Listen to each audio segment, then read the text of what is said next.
ubu ni saa 10 n'igice ku isaha mpuzamahanga ya GMT, ni saa 12 n'igice ku masaha yo mu Rwanda no mu Burundi.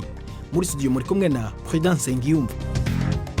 Uriwe hoteza amatwi BBC Gahuzamiryango aho uri hose ku isi, ikaze kuri radio, ku murongo wa internet bbcgahuza.com, kuri internet ndetse no kuri Facebook live mu buryo bw'amashusho cyangwa ku mirongo migufi ya shortwave. Turi ingingo z'ingenzi turambura mu kanya kuri uyu wa kane tariki ya 8 z'ukwezi kwa kane 2021. Mukangemanyi Adeline Rwigara, umupfakazi w'umuherwe Rwigara Sinapol, aravuga ko yahamagajwe n'urwego rw'ubugenzacyaha mu Rwanda RIB ku mpamvu zitaramenyekana, ariko ko adashobora kwitaba muri iki gihe. Kubera iki?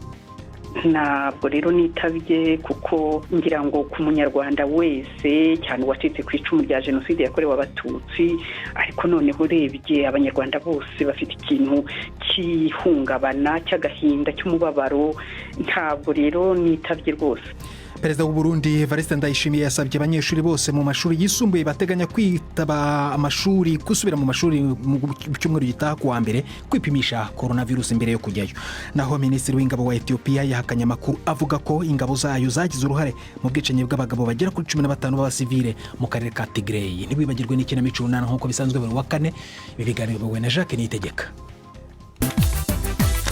BBC Gahuzamiryango Igoma ni kuri FM 93 n'ibice 8.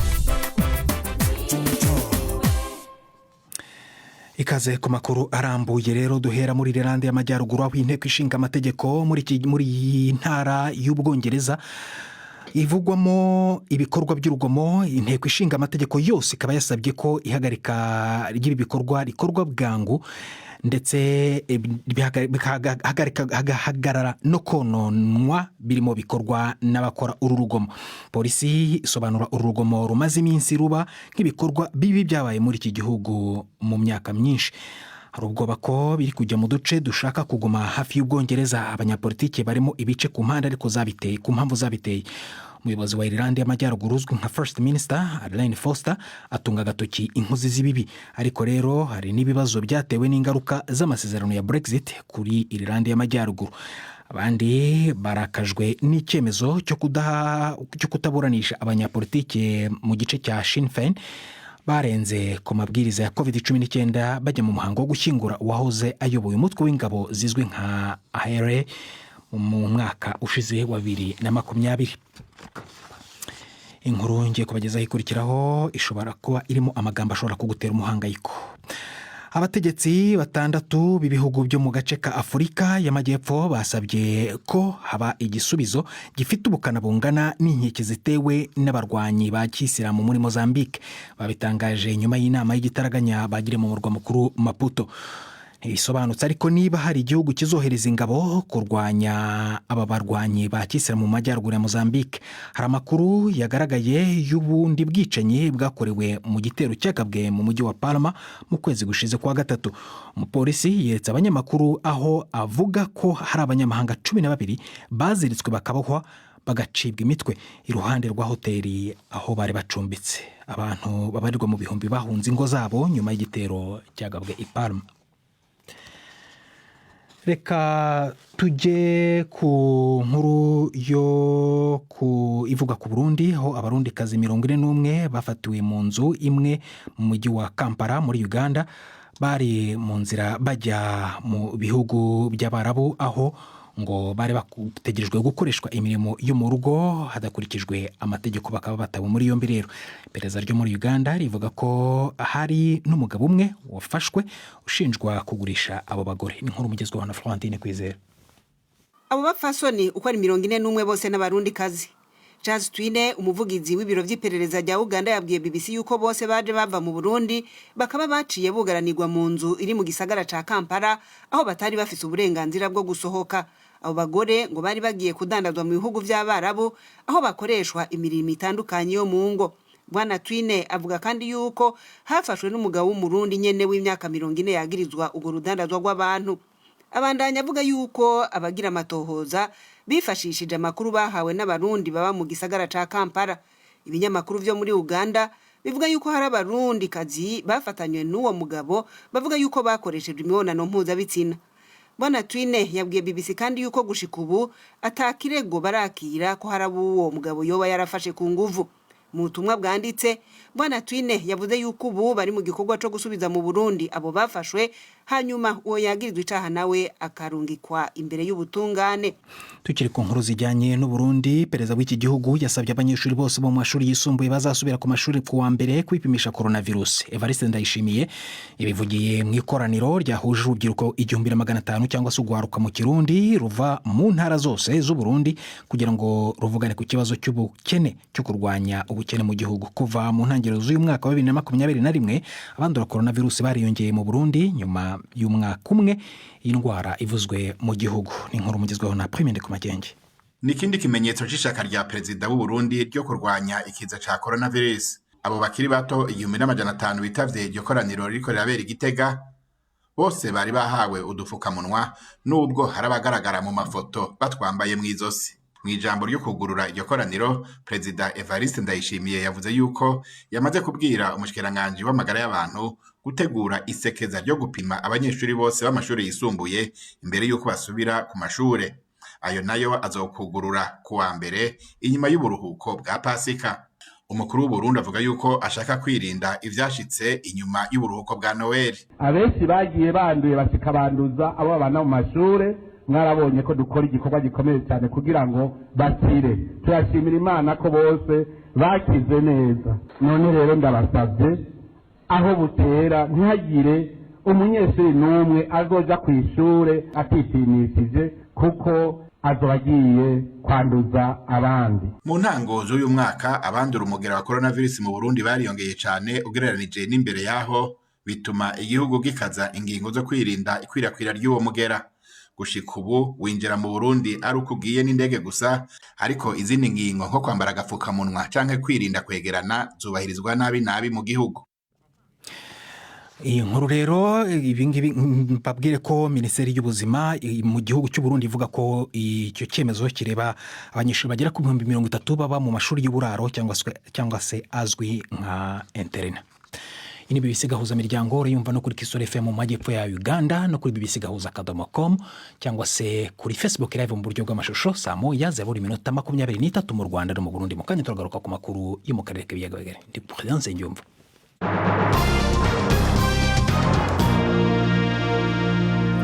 Duhere ariko ku nkuru ijyanye na coronavirus.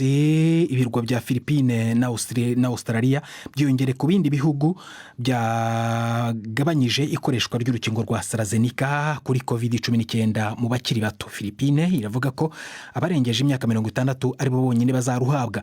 Australia yo izatanga urukingo rwa Pfizer ku bantu bari munsi y'imyaka 50.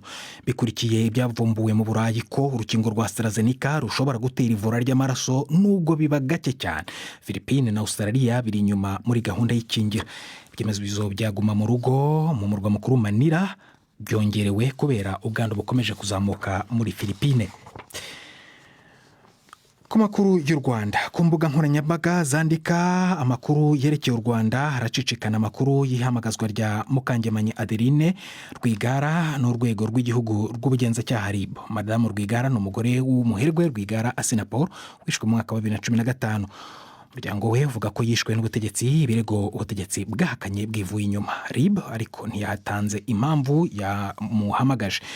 Mu kugerageza kumenya ukuri kuri iryo hamagazwa rye, navuganye na Madamu Mukangemanyi yamenyekanye ko yemereye ko yagejejweho ubutumwa bwa RIB ejo bundi ku itariki ya 6, ariko ntabwo yitabye uyu munsi nk'uko yabitegetswe. Mubajije impamvu, Madamu Mukangemanyi yansobanuriye ko ari mu kigandaro. Ntabwo rero nitabye kuko ngira ngo ku munyarwanda wese cyane wacitse ku icumu rya jenoside yakorewe abatutsi, ariko noneho urebye abanyarwanda bose bafite ikintu cy'ihungabana cy'agahinda cy'umubabaro. Ntabwo rero nitabye rwose. Impamvu utitabye ubwo ntabwo bishobora kukugiraho ingaruka zindi zifatwa nko gusuzugura amategeko? Babifata uko bashaka, ntabwo amategeko nasuzuguye. Niba iki cyunamo nabo ubwabo bagiha agaciro nkaba naracitse ku icumu rya jenoside, nkaba mu minsi yo kwibuka umutwari wanjye wishwe rw'agashinyaguro muri iyi myaka y'ejo bundi. Muri make jenoside ikaba yaradukomerejweho, nta mpungenge mfite na ntoya, nta mategeko nasuzuguye. Ndumva guhamagara umuntu mu cyunamo kigitangira ahubwo ari ubushinyaguzi burenze ubwenge, burenze ubwo twakorewe mu myaka yose yashize. Mu kanya wari uvuze ko utazi icyo baguhamagariye, ariko ngira ngo yenda iyo witaba niho bari kukikubwira. Bazakimbwira nyine igihe nzitabira, ariko atari muri iyi minsi ya mbere itangira icyunamo. Ubwo bazakimbwira igihe nzagirayo. Hari amakuru yavugwaga ku mbuga nkoranyambaga zimwe na zimwe avuga ko ngo waba watabo muri yombi. Hari inzego z'umutekano zaba zakugendereye, byaba ari ukuri? Ntabwo ari ukuri rwose. Ubu uri mu rugo rero ubwo tuvugana? Ndi mu rugo, sinshobora no gusohoka mu rugo kuko ndagandaye, kandi yewe ndagandaye doublema mu buryo bukubye inshuro zingahe. Ndi no mu bihe byo kwibuka umugabo wanjye wishwe mu buryo buteye ubwoba burenze ubunyamaswa. Ndi no mu bihe byo kwibuka umuryango yanjye yazimye, yaba iyo navutsemo yaba iyo nashatsemo. Ntabwo ngandira amategeko, oya, ntabwo ngandira amategeko. Niba bampamagaye nzitaba. Adeline Mukangemanyi, tukiri ku makuru y'u Rwanda. Urugereko rw'urukiko rukuru ruburanisha imanza z'ibyaha byambukiranya imipaka ruri i Nyanza mu majyepfo y'igihugu rwafashe icyemezo cyo gusubika urubanza rw'abahoze mu buyobozi bw'umutwe wa FDLR. Ubwanditsi bw'urwo rukiko rwabwiye BBC ko impamvu y'isubika ry'urwo rubanza ari uko inteko iburanisha ifite izindi manza nyinshi iri gukurikirana.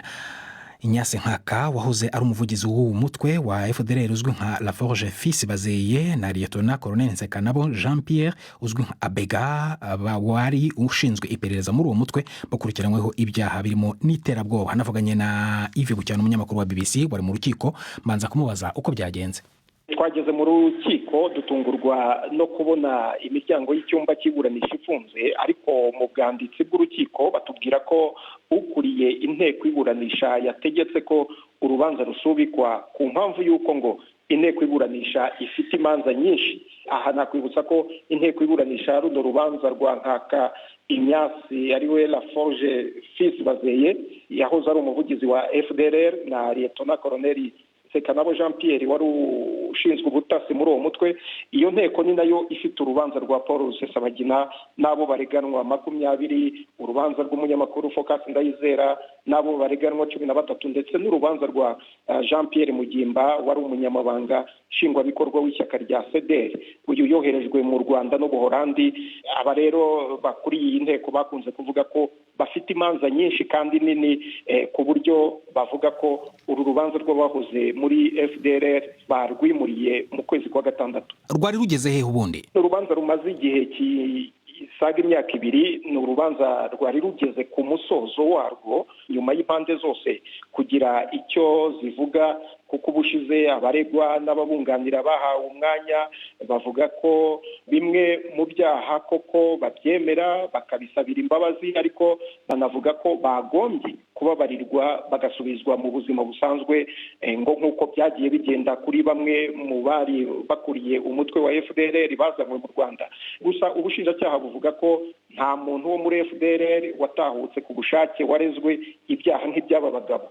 Uyu munsi rero umushinjacyaha yagombaga guhabwa ijambo akagira n'icyo avuga ku bihano yifuza ko bahabwa, ubundi urubanza rugapfundikirwa.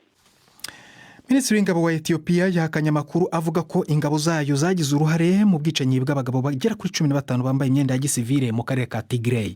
Abategetsi bavuga ko aya mashusho yakwiriye ku isi yanagenzuwe na BBC ngo ari mu magambo ye amahimbano. Inkuru ya Karikidani Yiberetari uriya Addis Ababa muri mva mwijwi rya Yvette Kabatesi.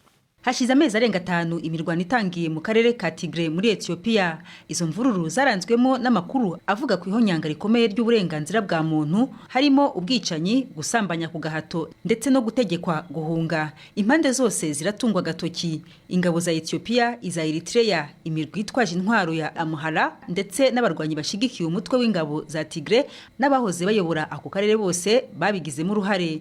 Mu cyumweru gishize iperereza BBC yakoze ku mashusho ya video yamamaye yagaragaje ko abasirikare ba Ethiopia bashobora kuba barakoze ubwicanyi hafi y'umujyi w'amateka wa Aksum.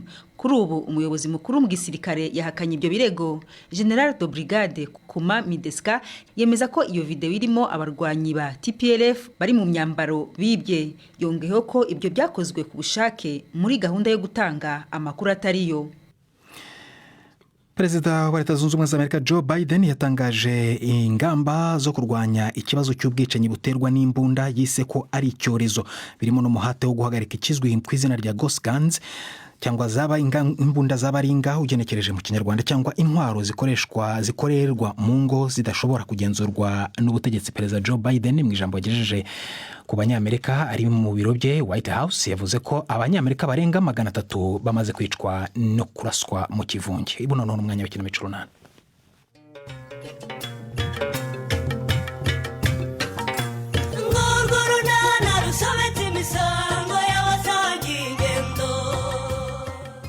Nadine yasubukuye bizinesi ye.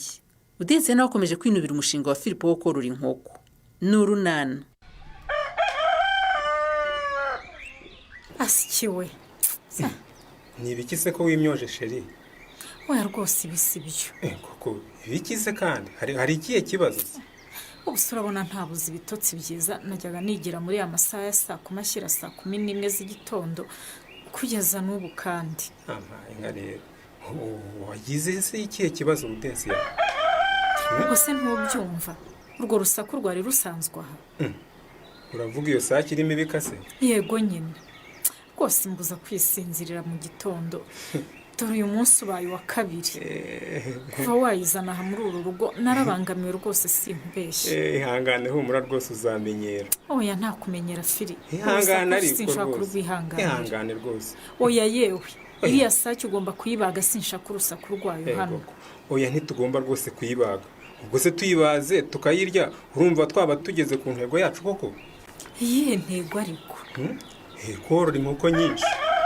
Ese ubwo wumva inkoko nyinshi ari ngombwa ubundi? Mba nkubwire sheri, tugomba kugira inkoko nyinshi kugira ngo twihaze ku bikomoka ku matungo. Uzi ko twiyemeje ko ku mafunguro ya buri munsi hano mu rugo hagomba kubonekamo ibikomoka ku matungo, yaba ari inyama, indagara se, amagi, amafi cyangwa amata. None se ziriya zihari ntabwo zihagije? Erega intego no kwihaza ku bikomoka ku matungo, ariko kandi tukanajya tugurisha kugira ngo tubone amafaranga yo kugura ibindi bikenewe. Erega ni na business, si byo se sheri? Oya.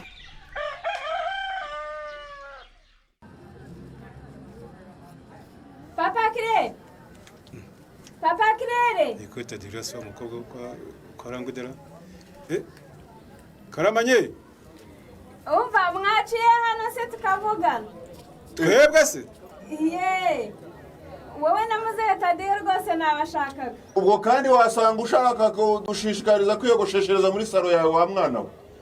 Takiyo mushaka amafaranga mukoresha ingufu.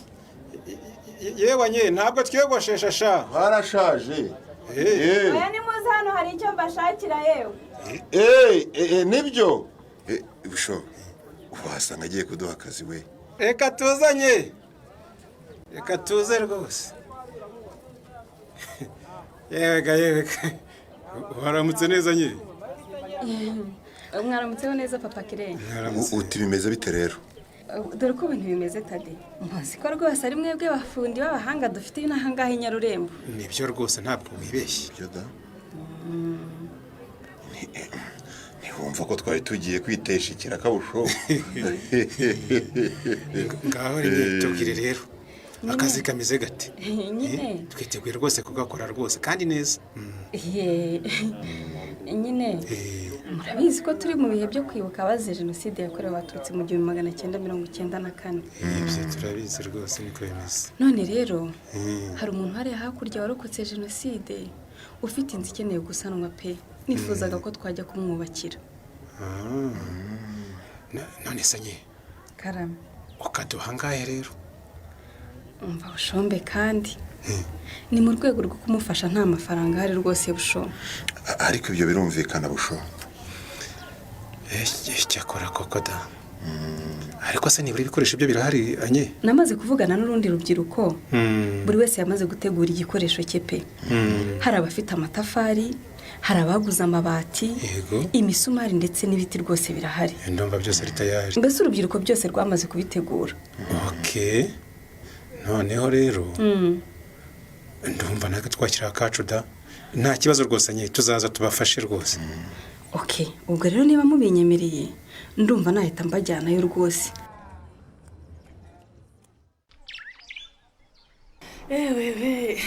yewe nukuri yarashize igihe kirekire pe ariko nk'ubwo wari waraburiye he koko sheri uri waragiye ariko Nadi uyewe turimo koko hari igihe cyashize tudashobora gukora kubera COVID-19. yego disi inyinya COVID yananyije n'abasheri banjye shaho ubu sunyibutse koko wahora n'iki shako ikamyo yanjye igiriye ikibazo hepfo hari muri ariya makoni bigenze biteze nyine urumva hari ibikoresho by'ubwubatsi narimvanye mu ntara mbijyana mu yindi ariko ngeze hepfo ahangaha muri ya makoni igira icyo rwose irakwama hari icyuma gicomotse. Mana yanjye we ihangane n'ukuri none se ubwo icyo cyuma cyacomotse biragenda bite? Birumvikana nahise mbibwira bosi ubwo ngomba gutegereza nyine kugeza igihe aguriye iki gisimbura akazana n'abakanishi bakagishyiramo nkabona kuvaha. Nukuri hangane pe. Ubwo rero sinzi ukuntu nibutse ko utuye hano ku gasantere. Ndavuga ntireka nze nkurebe di. Yego disi urakoze. Nuko uko buriya nibukaga ko rwose wajya gunacuruza n'akantu ko kunywa. Yumva se ahubwo ko nanjye byungukiyemo sha. Nuko nyine ntireka nze nkurebe ndebe ko kinahari rwose nifatire kamwe naniruhukira. None ngize amahirwe nsanze ugihari. Shanda hari ntaho nagiye rwose kandi ibyo ushaka byose birahari. Icyo kunywa nashatse nanagutekera kandi nanjye ndacyahari wese sibyo se? Ndahari rwose serivisi iracyahari ni yayindi nta cyabuze. no kurara narara. Ahubwo uzibera hano kugeza igihe ikamyo yawe izakirira. Upfa kuba wifitiye kashi zawe. Ubwo urumva buri serivisi nyine ni kashi mubyumva. Hari ikibazo se kandi ntacyo rwose.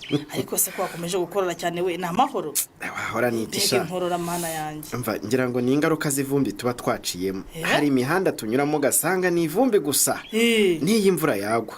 Izuba ripfa kuva gusa. Umva nuko ubundi hagacamo imodoka biba birangiye ivumbi ritari zamuka. Cyane ko yivuza rwose ndumva inkora yawe kazi. Reka ibingibi bizageraho bishire. Hanyuma se serivisi uvuga kwishyurira buri mwe ukwayo ubwo ni gutera? Kugutekera ibyo kunywa ni igiciro cyabyo. Gucumbikira ni ikindi giciro. Ubwisungane mu buri nabwo ukabwishyura ukwabwo. So byumva se nyine. Ubwo byose hamwe nangaho umunsi umwera.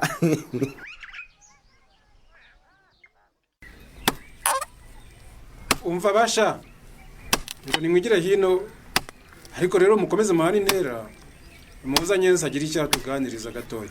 Mbese ugira ngo ubu ntimumfashe mwa bantu inzu yarigiye kunywaho kandi nta bushobozi ifite. Rubyiruko bagenzi banjye rero ndagira ngo mbashimire ubwitange mwagize ubwo mwazaga gusana iyi nzu y'uyu musaza wacitse ku icumu rya jenoside yakorewe abatutsi muri 1994. Ni ukuri mwakoze cyane. Nyikomeza ariko yemwe nimubanze mwisunike mwugame ndabona imvura itangiye kugwa ari nyinshi. Nimwugame. Ariko ntibimbuza gukomeza. Ni ukuri mwakoze cyane. Iki ni kimwe mu bikorwa byakorwa muri iki gihe cyo kwibuka ariko kandi nanone ibikorwa nk'ibi bikwiye guhoraho muri urugendo dukomeje rwo kwibuka nyuma ya jenoside yakorewe abatutsi. Ndagira ngo nshimire na engineer Bushombe ndetse na Muzehe Tadeyo bafashe umwanya wo kuza kudufasha rwose. Bagashyiraho ubunararibonye bwabo nk'abafundi babizobereye. Bushombe na Tadeyo rwose ni ukuri mwakoze cyane mwakoze pe. Mwakoze namwe ari kudusaba kuza kuhaba kandi tukaba rwose twishimye natwe kudufasha. N'ikindi gihe rwose muzajya mudukenera mu bikorwa nk'ibi muzajye mutubwira dutanga umusanzu wacu rwose. Nibyo rwose tuba twigisha bato. Ndabona n'umusaza nawe ashaka kugira icyo avuga. Yewe muze umwanya wawe. Umva abana banjye sivuga byinshi rwose. Ndagira ngo nanjye mbashimire iki gikorwa cyiza mu nkoreye. Iyi nzu yarigiye kungwaho ariko murayinsaniye. Muze nawe urakoze gushima. Ndabona na Muzehe Tadeyo ashaka kugira icyo atubwira. Tuguteze amatwi muze. Yewe murakoze cyane mwabana mwe. Nanjye ndumva ashaka kugira icyo mvuga. Iki gikorwa mwahuriyemo nk'urubyiruko rwa Nyarurembo ni igikorwa kigaragaza ubumwe mufite. none rero nimukomeze kugira ubumwe mu bihe byose n'ahantu aho ariho hose, mukomeze kubana mu mahoro kandi muharanire ko jenoside itazongera kubaho ukundi, haba mu Rwanda ndetse n'ahandi hose. Mukoze ibikorwa byiza nk'urubyiruko rwa none, mu gihe urwa kera rwakoraga ibibisha. Ndabashimiye, muzakomeze uwo murage muhawe n'ababyeyi beza babara n'igihugu cyiza mufite. Ndabashimisha. N'undi uwo ari we wese ufite icyo yifuza kutugezaho, kuko tumuhaye umwanya.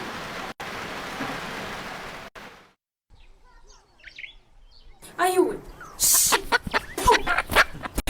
mana yanjye we urandebera di niko firi. Ndakumva bude. Firi. Ndakumva. Niko ibisi bya bindi nakubwiraga.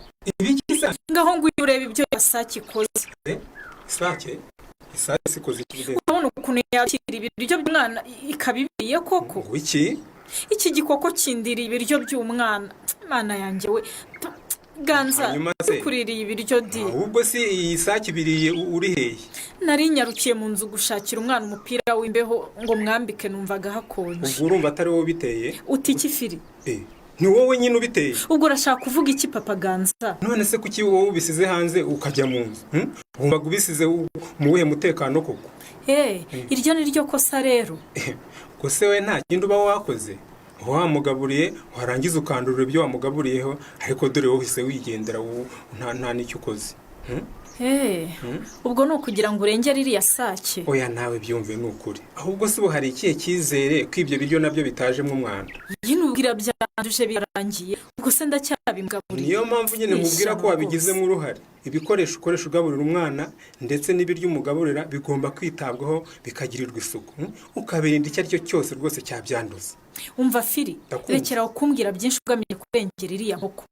Ngiye ko ntashaka muri uru rugo. Ngo ntugira ko ntashaka. Sinshaka yibagirye ureba handi ujyana.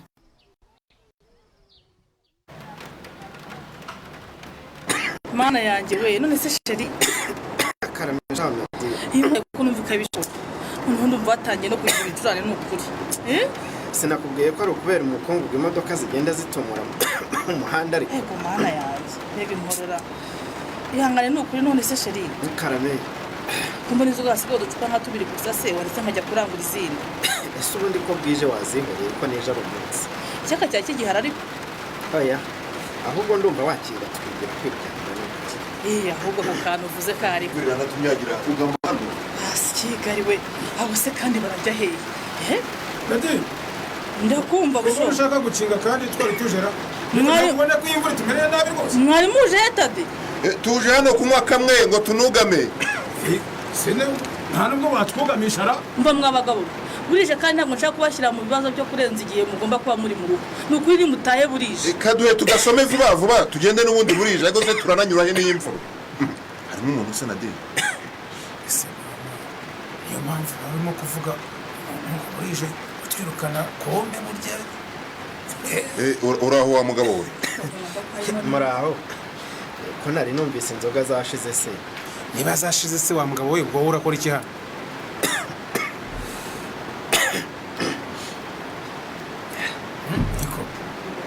Siyo nkorora yora, inkorora bwo yo no buhoro. Uyu ni umushyitsi wanjye bushobo.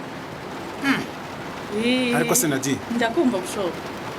Waduye icyo kunywa utabanje kuduha amazi yo gukaraba koko mu rwego rwo kwirinda COVID-19. Duha amazi tubaze dukarabe. Amazi se, amazi ndayakura hera. Amazi yashize n'ukuri muri ihangana.